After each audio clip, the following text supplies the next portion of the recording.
Il y en a qui disent salope, et puis on ne dit pas ça ici. Connasse, t'as pas les yeux en face des trous. Ce qui les intéresse, c'est de mater le cul des joueurs. Tu joues comme une gonzesse. Le foot, dernier bastion du machisme pur jus, est en ébullition. La mâle forteresse est assiégée par des supporters de sexe féminin. Elles sont combatives, militantes et folles du ballon rond.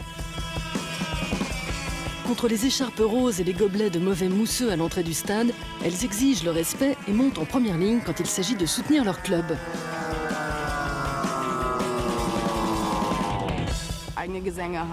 Chanter nos propres chansons avec nos chorés à nous, c'est génial. Y a pas mieux. Tu vis le match encore plus intensément qu'en restant assis à ta place à boire ta bière.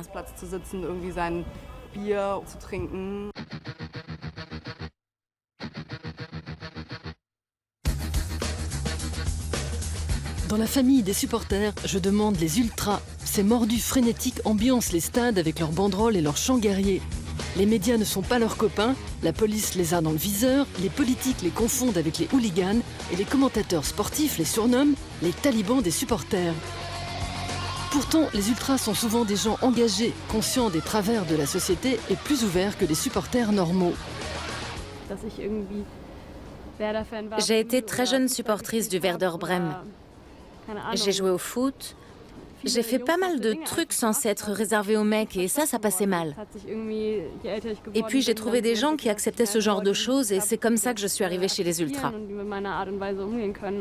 Avec eux, je peux être moi-même.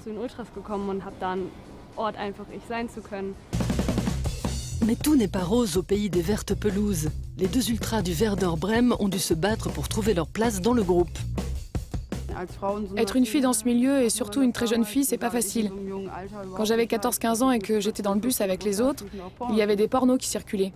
C'était tout à fait normal. Alors les ultra-filles sifflent la fin du sexisme et font tout pour le faire savoir.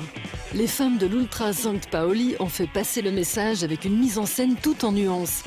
On les voit menacer de battre leurs camarades masculins parce qu'ils veulent tester les candidates et uniquement elles avant de les accepter dans le groupe.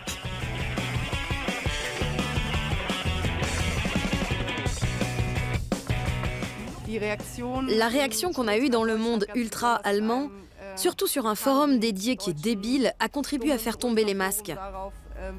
Les gens discutaient peu, voire pas du tout du contenu. Tout ce qu'ils faisaient, c'est débattre sur la taille du bonnet de la meuf du second rang ou du poids de celle de devant. Mais elles ont trouvé un soutien du côté des supporters. Daniela Wurps est coordinatrice du Football Supporter Europe. Elle aime le foot pour le foot, ce qui n'est manifestement pas le cas de tous les hommes.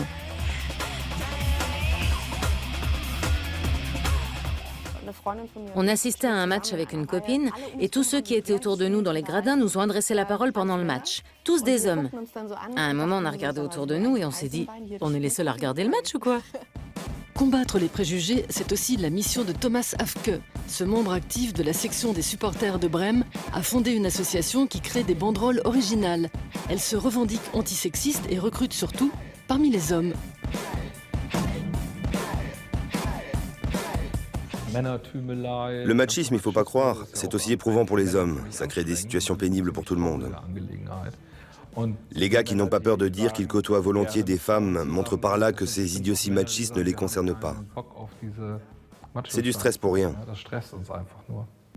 Un but de marqué, mais le match est loin d'être gagné. Sophia Gerschel a rédigé un mémoire sur ses filles fanatiques de foot. Elle est aussi supportrice du club de Karlsruhe. Là-bas, on n'accepte pas les femmes chez les ultras. Mais ce n'est pas ce que Sophia reproche le plus à ce milieu. Le sexisme, on le retrouve au niveau du merchandising. Pour les femmes, on a des articles roses et les maillots sont toujours moulants. Je n'aime pas le rose, c'est moche. Et en plus, c'est pas la couleur de mon club. Pour la journée de la femme, on avait droit à un verre de mousseux à l'entrée du stade. La plupart des filles trouvaient ça complètement incongru de se balader avec ça dans les gradins. C'est pas parce que je suis une femme qui aime le foot que j'ai envie qu'on m'offre une fleur pour la journée de la femme. C'est complètement nul, ils auraient mieux fait de garder cet argent pour nous donner un verre de bière. Et les clubs alimentent l'image de la femme-objet, du sexe faible qui doit être protégé des supporters normaux, c'est-à-dire des hommes. Lors du dernier sommet sur la sécurité dans les stades, on les a utilisés comme argument pour renforcer les contrôles. Pourtant, le danger vient d'ailleurs. J'ai souvent remarqué que pendant un match, la sécurité dépend moins du comportement des supporters que de celui des forces de police. À Offenheim, ils s'en sont pris aux supporters. L'un d'eux a inhalé du spray au poivre et il ne pouvait plus respirer.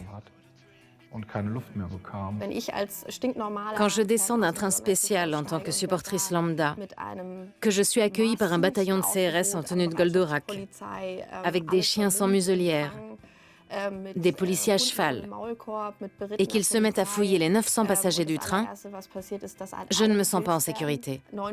J'ai plutôt l'impression d'être en danger.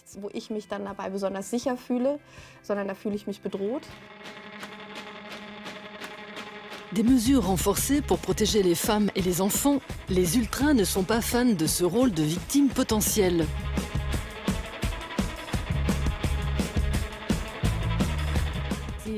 Les femmes ne peuvent pas servir de prétexte à des contrôles plus sévères, pour la bonne raison qu'elles sont contrôlées, elles aussi.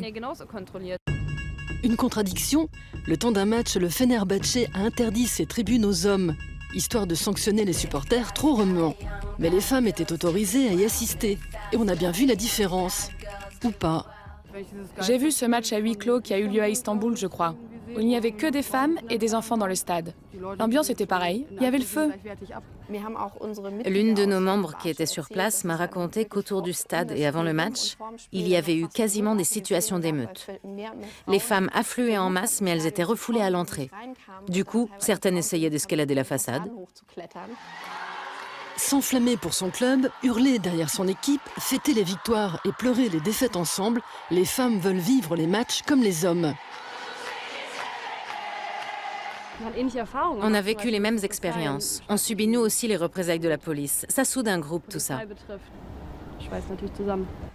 Pour moi, être ultra, ça veut dire soutenir mon équipe aussi souvent et aussi activement que possible avec mon groupe et prendre gravement pied au passage.